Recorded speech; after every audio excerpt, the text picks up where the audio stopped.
जैसे कोरा कागज होता है, कोरे कागज पर जो लिखना चाहेंगे वो लिख सकते हैं। तो ये जीवन भी एक कोरे कागज की तरह है, जो लिखेंगे वो पढ़ने में आएगा। जैसा जीवन जिएंगे वैसा हमारा भविष्य बनेगा। भगवान का नाम जप करने की आदत रखेंगे, बीड़ी सिगरेट आदि से दूर रहेंगे, तो जीवन स्वस्थ जीवन और सुखी जीवन बनेगा। जैसे वर्णमाला होती है, अ ब स द क ख ग घ, ये वर्णमाला जो होती है ना, वर्णमाला से गालियां भी बन सकती है, और वर्णमाला से शास्त्र भी बन सकते हैं। वर्णमाला निरपेक्ष है, वर्णमाला निष्पक्ष है। जिस कागज पर हम लिखेंगे वो कागज भी निरपेक्ष होता है, कागज निष्पक्ष होता है। जिस पेन से लिखेंगे वो पेन भी निष्पक्ष होती है, निरपेक्ष होती है। पर लिखने वाला अगर आदमी सही नहीं होगा तो वर्णमाला के द्वारा वो गंदी बात लिखेगा, और सही आदमी होगा तो सही बात लिखेगा। हमारे हाथ में है हम अपना जीवन कैसा बनाएं। बबूल के पेड़ के नीचे बैठ गए और बोले मेरे को छांव नहीं मिली, या बबूल के पेड़ में हाथ डाला और बोले मेरे को तो कांटे लग गए, आम खाने को नहीं मिला। अरे भाई, तुमने बबूल के पेड़ पर हाथ लगाया तो आम कहां से मिलेंगे? कांटे ही चुभेंगे ना। हर वसंत के बाद पतझड़ आती है, ऐसे ही संसार के भोगों के बाद दुखों की परंपरा तो उसमें छुपी हुई ही है। कोई आदमी मगरमच्छ की पीठ पर बैठकर सोचे कि मैं नदी पार कर जाऊंगा, तो उस आदमी को क्या कहोगे? बरसात हो रही हो और बरसात की बूंदों को पकड़ के सोचे कि मैं स्वर्ग में चला जाऊं, तो उस आदमी को क्या कहोगे? जंगल में घूमने गया और थकान लगी, एक जगह बैठ गया, नींद आने लगी, तो सांप को तकिए की जगह पर रखकर चैन की नींद लेना चाहे, उस आदमी को क्या कहोगे? सांप को तकिए की जगह पे रख के सोना चाहता है, तो उसको क्या माना जाए, क्या कहा जाए? सल्फास की गोली को चूस कर बोले मेरे को मजा आएगा, तो मजा आएगा कि सजा आएगी?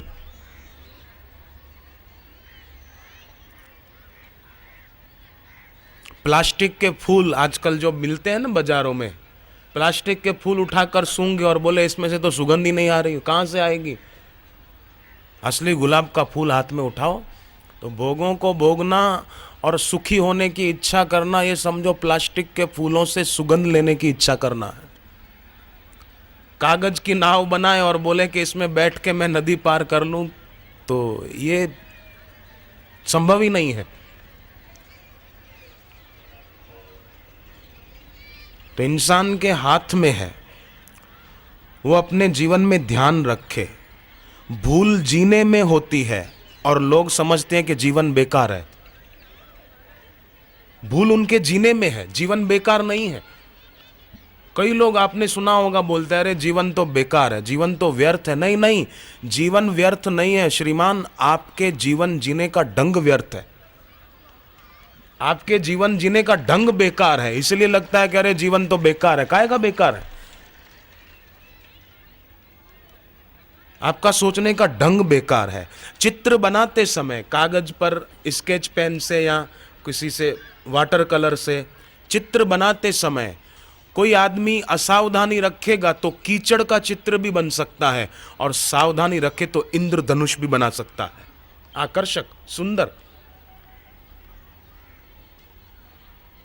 चित्रकार ठीक नहीं हो, उसको पेंटिंग आती नहीं हो, तो वो गलत चित्र बना देगा, कलर खराब करेगा, ब्रश खराब करेगा, समय खराब करेगा। बढ़ई ठीक नहीं होगा, मिस्त्री तो लकड़ियां होगी, औजार होंगे, पर फर्नीचर ठीक नहीं बना पाएगा। बढ़ई ठीक होना चाहिए, चित्रकार ठीक होना चाहिए। उसी प्रकार इंसान भी ठीक ठीक जीवन जीने का ढंग सीखे, जीवन जीने की कला सीखे और सुमरण करने की कला भी सीखे। भगवान का, गुरु का सुमरण करने की कला सीखे, जीवन जीने की कला सीखे। जीवन व्यर्थ है ऐसा न कहे, अपितु ये देखे मेरे जीने के ढंग में क्या भूल थी, कहाँ भूल थी। पूज्य बापू का जीवन चरित्र पढ़ो। 2-2.5 साल की उम्र थी तो उनकी माँ ने गुरुदेव को सिखाया। माताजी कहती कि आंखें बंद करके भगवान के ध्यान में बैठो तो भगवान तुमको माखन मिश्री देंगे प्रसाद में। और बापूजी 2-2.5 साल की उम्र तब बैठ जाते और माँ कटोरी में मक्खन और मिश्री रख देती, फिर कहती कि आंख खोलो, देखो भगवान ने तुम्हारे लिए प्रसाद भेजा है। ऐसा करके माँ ने ध्यान सिखाया। फिर तो ध्यान का स्वाद ऐसा लगा कि जैसे मछली पानी के बिना नहीं रह सकती, ऐसे ध्यान में बैठते थे। तो ये जीवन जीने का एक ढंग है। माताएं अपने बच्चों को इस प्रकार भगवत चिंतन में, भगवत ध्यान में बचपन से लगाएं। ये सही ढंग है। बचपन से बच्चों को अच्छे संस्कार नहीं दिए, बच्चे बड़े हुए फिर कहेंगे कि बेटे हमारा कहना नहीं मानते हैं, बेटी कहना नहीं मानती। नहीं, महापुरुषों का जीवन देखो कैसे उनके जीवन से सुगंध फैली, कैसे दिव्य गीत जगे, कैसी मृदंग जब बजी, कैसी सात्विकता बिखरी उनके जीवन से। और श्री आशा रामायण पढ़कर भी कई लोग, अमझेरा और राजपुरा मध्य प्रदेश में है, इंदौर के पास, वहाँ के लोग क्या करते हैं, बरसात के दिनों में अगर बरसात ठीक से नहीं हुई तो श्री आशा रामायण के पाठ करते हैं 108। पाठ पूरे होते हैं, आरती करते हैं, प्रसाद बांटते हैं तो बरसात भी अच्छी हो जाती है। वहाँ के लोगों ने हमको बताया। नीमच मध्य प्रदेश में, आपने नाम सुना होगा, नीमच शहर है, जिला है। नीमच में एक बार पिछले 2 साल पहले की बात है, मुझे वहाँ के लोगों ने चिट्ठी दी और अखबार में मैंने पढ़ा था, अखबारों में ये बात छपी थी। वहाँ की अखबार मेरे पास कोई लाए थे। वहाँ बरसात नहीं हो रही थी, 2 साल पहले की बात है। तो वहाँ के साधकों ने, भक्तों ने मिलकर एक मंदिर में कार्यक्रम रखा कीर्तन का, और साथ ही साथ बोले पाठ करेंगे श्री आशा रामायण के 108। पाठ किए, कीर्तन हुआ, थोड़ा भजन गाए, थोड़ी देर माला लेकर भगवान का नाम जप किया। 3 दिन तक उन्होंने ये किया, सामूहिक पाठ, कीर्तन, जप आदि। आरती करके प्रसाद बांटा, घर पहुँचे, बरसात ऐसी हुई कि 3 दिन तक सतत बरसात चली, अच्छी बरसात हो गई, पानी पानी हो गया। तो महापुरुषों का जीवन ऐसा अद्भुत है कि उनके जीवन को पढ़ने से, याद करने से हमारा जीवन भी भगवतमय होता है और हमारे जीवन की झंझटें दूर होती है। तो ध्यान दें कि अपने जीवन में अगर दुख दिखाई दे रहा है तो कहीं बबूल के पेड़ को तो नहीं पकड़ लिया, गुलाब के फूल पाने थे, पर बबूल के पेड़ के नीचे चले गए, वहाँ गुलाब के फूल नहीं मिलेंगे। आम चाहिए था पर बबूल के पेड़ के नीचे चले गए। नहीं, जहाँ आम का पेड़ है वहाँ जाएं। आम का पेड़ गुरु बृहस्पति का प्रतीक माना जाता है। साधकों को तो चाहिए कि हर गुरुवार को आम के पेड़ में एक लोटे में पानी भरें, थोड़ी चने की दाल डाल दें, थोड़े चावल डाल दें, थोड़ा गुड़ डाल दें, कुमकुम, ये 4 चीज़ें मिलाकर आम के पेड़ के मूल में डाल दें और मंत्र बोलें, ओम ऐं क्लीं बृहस्पतये नमः। 5 फेरे फिर लें, मन में प्रार्थना करें कि मेरी गुरु चरणों की प्रीति बढ़े, भक्ति बढ़े, मेरी गुरु चरणों की उपासना दृढ़ हो और वासना नष्ट हो। ऐसा हर गुरुवार को करें तो उसका संकल्प फलेगा। आम का पेड़ गुरु बृहस्पति का प्रतीक है, बहुत लाभ होता है ऐसा करने से। केवल गुरुवार को ही करना है, हर गुरुवार को सुबह सुबह कर ले तो कितना अच्छा हो। तो संसार में व्यक्ति जीवन जीने का ढंग नहीं सीखा, इसलिए दुख पाता है। अमृत के झरने भी थे यहाँ, तो जन्मों की प्यास बुझ सकती थी, लेकिन दुर्भाग्य की मरुभूमि में भटकते रहे मृग जल को पानी समझकर, तो प्यास कैसे बुझेगी। रेगिस्तान में गर्मी के दिनों में रेती में दूर से लगे कि अरे पानी है, मैं जाऊं, मेरी प्यास बुझेगी। नहीं, प्यास नहीं बुझेगी, प्यास और बढ़ जाएगी। वहाँ प्यास कैसे बुझेगी, पानी है ही नहीं, वहाँ तो रेती है। तो अमृत के झरने के पास पहुँच सकते थे, पर दुर्भाग्य की बात देखो, मरुस्थल में, मरुभूमि में रेती को पानी समझकर वहां प्यास बुझाने के लिए दौड़ लगाते रहे। भीतर सुख का स्रोत है पर बाहर खोजते रहे जहां दुख है। एक आदमी बस में बैठा आगरा जाने के लिए, पर बस आगरा से पहले ही कहीं रुकी होटल के पास, फिर थोड़ा चली, किसी ने रेडियो ऑन किया तो आया कि ये आकाशवाणी आगरा है। तो उस आदमी ने कंडक्टर को कहा कि आगरा आ गया, मेरे को उतरना है। अरे बोले आगरा नहीं आया हो तो रेडियो ऑन किया किसी ने। बोले नहीं नहीं आगरा आ गया, मेरे को उतरने दो। कंडक्टर ने कहा तेरी मर्जी, उतर गया वो। पैडल रिक्शा वाले को कहा मेरे को ताजमहल जाना है, वो भी बेईमान था, बोले कोई बात नहीं बैठो। 2-4 चक्कर खिला के 15-20 रुपए ले लिए और कहा कि आगे जाके दाएं मुड़ जाना, सामने ताजमहल मिलेगा।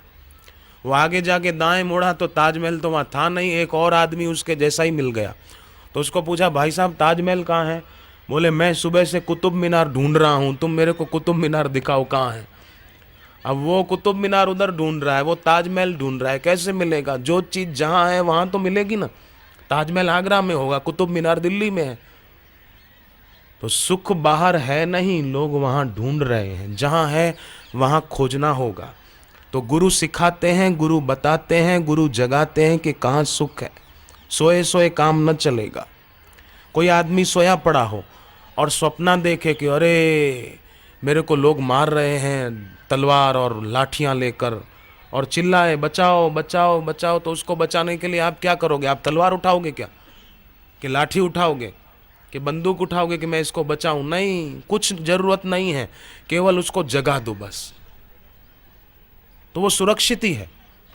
ऐसे ही केवल व्यक्ति जाग जाए, गुरु की भक्ति करते, गुरु की सेवा करते, गुरु के मंत्र का जप करते करते जाग जाए बस। और जो बेकार का है चिंतन, बेकार की बात, बेकार का व्यसन, शराब कबाब बीड़ी सिगरेट, उसको छोड़ता जाए। जैसे मूर्तिकार मूर्ति गढ़ता है तो थोड़ा थोड़ा तोड़ता जाता है पत्थर, है ना। जयपुर में मूर्तियां बनाते हैं, ऐसे ही बनाते होंगे ना, थोड़ा थोड़ा धीरे धीरे तोड़ते होंगे। ऐसे ही अपने जीवन में जो जो बुरा है, व्यर्थ है, वो हटाते जाएं थोड़ा थोड़ा करके। संकल्प करके हम बीड़ी पीते हैं, कोई समझो बीड़ी पीते हैं कि आज से हम 7 दिन तक बीड़ी नहीं पिएंगे। फिर 7 दिन, आज मंगलवार है, अगला मंगलवार आए तो जैसे लाइसेंस रिन्यू कराया जाता है ड्राइविंग का या और कोई, ऐसे ही लाइसेंस रिन्यू करा ले कि अब 15 दिन हम बीड़ी नहीं पिएंगे। कोई फिल्म देखता है तो संकल्प करे कि आज से हम अगले मंगलवार तक फिल्म नहीं देखेंगे। अगला मंगलवार आए तो फिर सोचे कि अब 15 दिन नहीं देखेंगे। 15 दिन हम फिल्म के बिना रह सकते हैं तो 15 महीने भी रह सकते हैं, 15 साल भी रह सकते हैं, पूरी जिंदगी भी रह सकते हैं। रामकृष्ण परमहंस जो विवेकानंद के गुरुजी थे, उनके पास एक परिवार के लोग आए, कहा कि हमारे परिवार का ये सदस्य दारू बहुत पीता है, देसी विदेशी खूब पीता है, महुड़ा भी पीता है, विदेशी भी पीता है, तो आप इसको आदेश करो कि दारू पीना छोड़ दे। तो गुरुजी ने कहा कि भाई तुम दारू पीते हो? बोले हाँ। तो खूब पिया करो, छोड़ना नहीं, खूब पियो। तो उनके घर वालों ने कहा महाराज आप तो इसको छूट दे रहे हो, ये तो और पिएगा, पहले ही खूब पीता है। बोले नहीं तुम चिंता मत करो भाई, तुम दारू पीते हो ना, खूब पीना, पर एक काम करना, दारू पीने की जब भी इच्छा हो तो गिलास में भर के पहले भगवान को भोग लगाना। भगवान अगर वो भोग स्वीकार करें तो तू पीना, नहीं तो नहीं पीना। हाँ बोले ये तो ठीक है, मैं भोग लगा दूंगा। उसको था कि भोग लगाने में क्या करना है, खाली गिलास आगे रखना ही तो है। वो गया घर, शराब पीने की इच्छा हुई तो गिलास में शराब भर के भगवान के आगे, लो भगवान पियो। तो अंदर से मानो भगवान तो सबके दिल में भी है, खाली बाहर थोड़ी है। भगवान ने अंदर से उसको फटकारा, फट मुआ, मेरे को दारू का भोग लगा रहा है और तेरे को मैंने संसार में भेजा तो क्या शराब पीने के लिए भेजा है? धिक्कार है तुझे।